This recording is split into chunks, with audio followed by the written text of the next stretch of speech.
सूरजपुर नाम के छोटे से राज्य में राजा वीरेंद्र सिंह का राज चलता था। राजा दिल का अच्छा था, लेकिन उसे एक अजीब आदत थी। वो हर किसी से पहेलियों में बात करता था। मंत्री हो, सैनिक हो या गांव वाला, राजा सीधी बात कभी नहीं करता था। इसी कारण पूरा राज्य अक्सर उसकी बातें समझने में उलझा रहता था। एक दिन राजा ने दरबार में घोषणा करवाई, जो आदमी मुझे हंसा देगा उसे 100 सोने के सिक्के दिए जाएंगे। पूरे राज्य में खबर फैल गई। कई कलाकार आए, नाच दिखाया, गाना गाया, लेकिन राजा बस हल्का मुस्कुरा कर रह गया। उसी राज्य के एक गांव में गोपाल नाम का किसान रहता था। वो गरीब जरूर था, लेकिन बहुत हाजिर जवाब था। गांव वाले उसकी बातों पर हमेशा हंसते रहते थे। जब गोपाल ने राजा की घोषणा सुनी तो उसकी पत्नी बोली, अरे तुम मत जाना, कहीं राजा नाराज हो गया तो मुसीबत हो जाएगी। गोपाल हंसते हुए बोला, अरे भगवान, मैं लड़ाई करने थोड़ी जा रहा हूँ, बस बात करने जाऊंगा। अगले दिन गोपाल दरबार पहुंच गया। उसके साधारण कपड़े देखकर सैनिक हंसने लगे। एक सैनिक बोला, अरे किसान, यहाँ मजाक करने आए हो क्या? गोपाल बोला, नहीं मालिक, मैं तो सोने के सिक्के लेने आया हूँ। मजाक तो शायद आप लोग कर रहे हैं। सैनिक उसकी बात सुनकर हंस पड़े और उसे दरबार में जाने दिया। दरबार में राजा सिंहासन पर बैठे थे। उन्होंने गोपाल को ऊपर से नीचे तक देखा और बोले, तो तुम मुझे हंसाओगे? गोपाल बोला, महाराज, कोशिश करूंगा, लेकिन पहले एक सवाल पूछूं? राजा बोले, पूछो। गोपाल बोला, आप राजा हैं या पहेली की दुकान? पूरा दरबार चुप हो गया। मंत्री डर गए कि अब राजा गुस्सा करेंगे, लेकिन राजा मुस्कुराए और बोले, ऐसा क्यों कहा? गोपाल बोला, क्योंकि पूरे राज्य में आपकी बातें कोई सीधे समझ ही नहीं पाता। दरबार में हल्की हंसी गूंज गई। राजा बोले, अच्छा, तो तुम मेरी बात समझ सकते हो? गोपाल बोला, अगर इनाम बड़ा हो तो कोशिश कर सकता हूँ। राजा अब थोड़ा खुश हुए। उन्होंने कहा, ठीक है, अगर तुम 3 सवालों का जवाब दे दोगे तो इनाम मिलेगा। गोपाल बोला, महाराज, लेकिन अगर मैंने जवाब दे दिया तो मुझे 200 सिक्के चाहिए।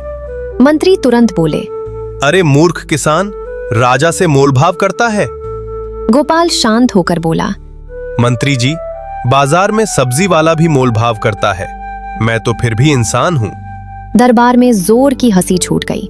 राजा भी हंस पड़े। राजा बोले, ठीक है, अगर जवाब सही हुए तो 200 सिक्के मिलेंगे। राजा ने पहला सवाल पूछा, दुनिया में सबसे तेज क्या है? मंत्री फुसफुसाने लगे, हवा, घोड़ा, बिजली। गोपाल बोला, महाराज, सबसे तेज गांव की अफवाह होती है। राजा चौंके। कैसे? गोपाल बोला, कल मेरी गाय खेत में घुस गई थी। शाम तक खबर पड़ोसी गांव पहुंच गई कि मैं नई गाय खरीद लाया हूं। पूरा दरबार ठहाके लगाने लगा। राजा बोले, वाह, अच्छा जवाब है। फिर राजा ने दूसरा सवाल पूछा, सबसे भारी चीज क्या है? गोपाल ने तुरंत कहा, उधार। राजा बोले, उधार भारी कैसे हुआ? गोपाल बोला, महाराज, गेहूं की बोरी आदमी उठा लेता है, लेकिन उधार का बोझ आदमी सालों तक नहीं उठा पाता। राजा जोर से हंस पड़े। मंत्री भी सिर हिलाने लगे। अब राजा ने तीसरा सवाल पूछा, सबसे मुश्किल काम क्या है? गोपाल थोड़ा सोचने लगा, फिर बोला, सबसे मुश्किल काम है पत्नी से बहस जीतना। दरबार में बैठे कई मंत्री अचानक नीचे देखने लगे। कुछ अपनी हंसी रोकने लगे। राजा बोले, क्या तुम्हारी पत्नी इतनी तेज है? गोपाल बोला, महाराज, मेरी ही क्यों, गांव के सारे पति यही कहते हैं। अब पूरा दरबार जोर जोर से हंसने लगा।